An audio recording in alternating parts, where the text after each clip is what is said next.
Has Ian Foster just named his final ever New Zealand squad as head coach? That is what we're going to find out on Saturday night, and I cannot wait for this game. It's going to be epic.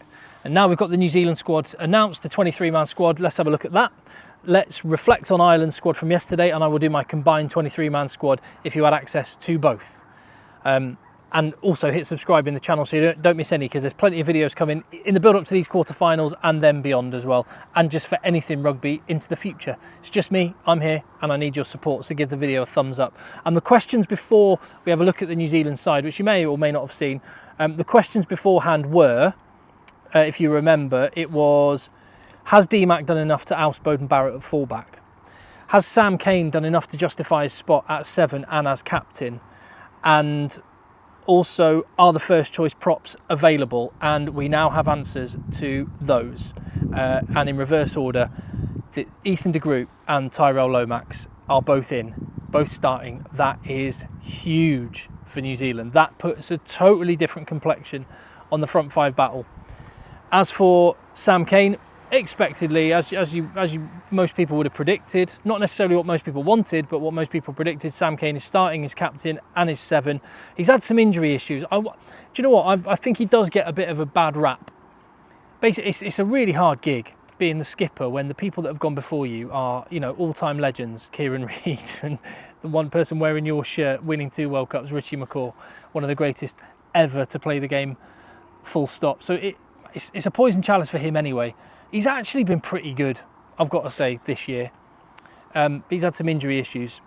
And does he give enough balance into the back row? Well, that's something we can discuss. And again, leave your comments. And the other one, D-Mac is on the bench. I mean, he's going to cause all sorts of trouble.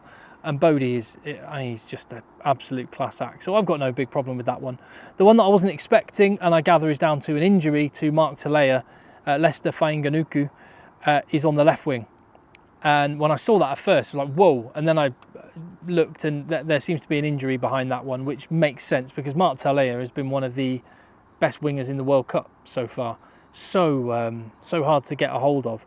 But if you look at your glass half full, I was at the New Zealand game against Uruguay last week, and Fainga'anuku, he did so much work. He grafted all night and was really effective as a ball runner. And being a bigger man, that matchup with Mack Hansen, could he get an edge there? I talked about my thoughts on New Zealand needing to kick with variety as they did against South Africa in that first game of the Rugby Championship. Could Fainga'anuku allow them to do that a little bit more? And maybe, I mean, Mack Hansen's very good in the air. He's an AFL background, but could they have a little bit of an edge there? It's just one thought. He's certainly in form. So, but that is a blow, and one that I wasn't expecting. And the final one, which I was not expecting, I saw some people predicting it, but I just shrugged it off and thought that could never happen. Cam Roigard is not on the bench, and Finlay Christie is back there. Again, I saw that Uruguay game. And in terms of Cam Roigard, I do think he had some slight moments where he wasn't quite on it with his accuracy, kick and pass. But New Zealand may well be chasing the game. If they're chasing the game, don't you want Cam Roigard on your bench? Roigard and D-Mac off the bench. I don't know. This says to me Ian Foster's trying to be ahead after an hour, and then we'll try and control the game. Interesting. I'd love to know what you think on all of those. It's quite a good bench when you look at it. Now you've got Coles, Tamaiti Williams, Fletcher Newell, Sam Whitelock, Dalton Papali'i. That's a really good bunch of forwards on the bench to make an impact. And it's a very good front five for New Zealand. De Groot and Lomax just changed the whole feel of that New Zealand pack. So, yeah. Well, let's just remind ourselves of the Ireland team that are going to face them. Let's leave a little wedge down the middle for me. Hi. Yeah.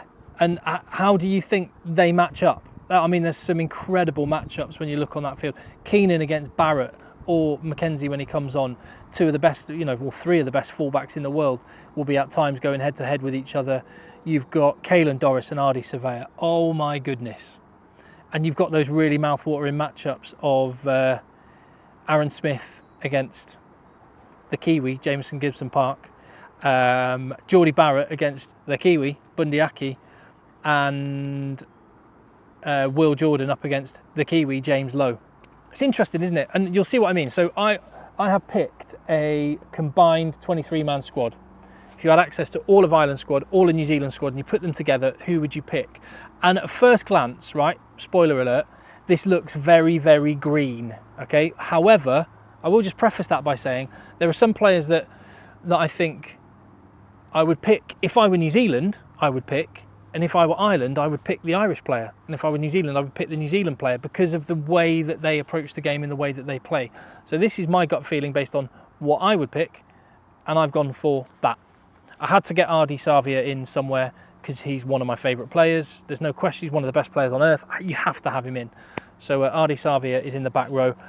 And I could have quite happily gone with Shannon Frizzell. He's such an important cog in that New Zealand machine, so important tomorrow, Saturday night. I keep saying tomorrow night. I think I'm just trying to wish the week away and get the games to arrive quicker. Shannon Frizzell is so important. So I could quite happily have had him at 6. Went for Peter O'Mahony just because I think with those absolute ballers that you've got in Savia and Doris, you need someone who's just going to do that real, horrible, ugly work, which is why a player, World Player of the Year last year, Josh van der Fleer, isn't in there. What a lock pairing that is with Retallick and Tadhg. Although I have to say, I think New Zealand have the better lock pairing overall, given that James Ryan is out and Scotty Barrett is in.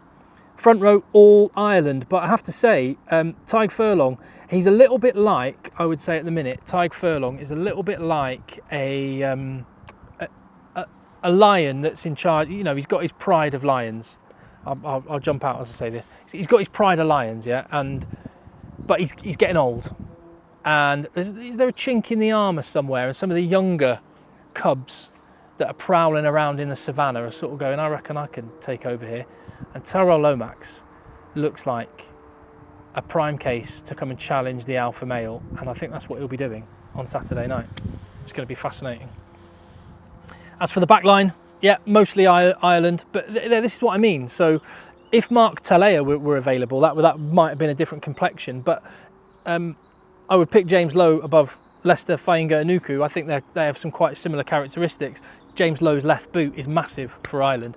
But I would, if they were all available, there's a big argument to say, well, you pick Mark Talea for a New Zealand side, but you pick James Lowe for an Ireland side because they fit the team ethos perfectly.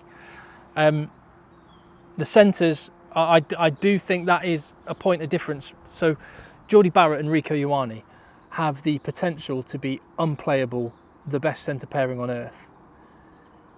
Bundee Aki and Gary Ringrose are the best centre pairing on earth right now.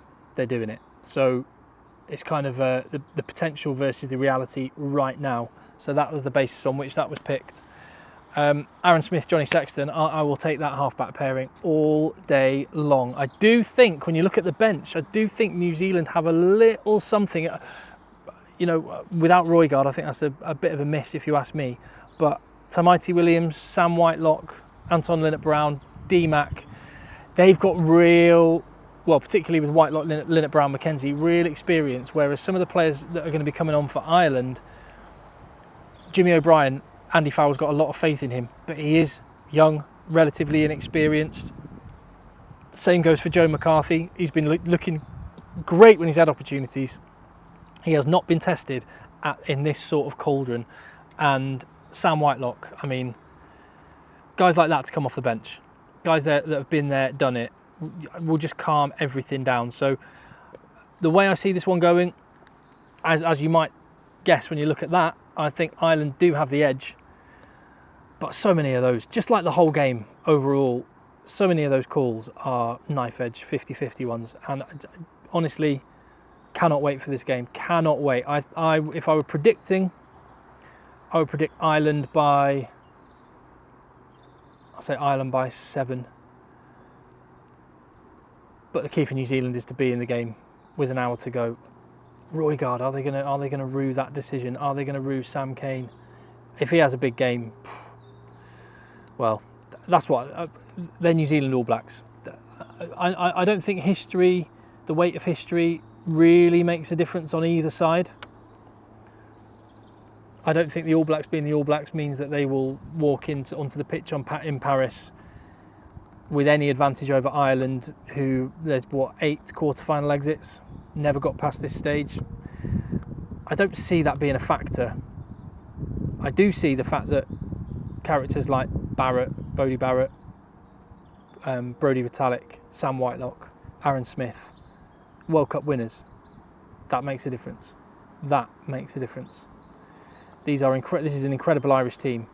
No one has ever experienced some of the things which a big chunk of that New Zealand squad have experienced, and that could make the difference. Oh, it's going to be huge. Cannot wait. That's my thoughts. Tell me yours in the comments, and see you on the next video.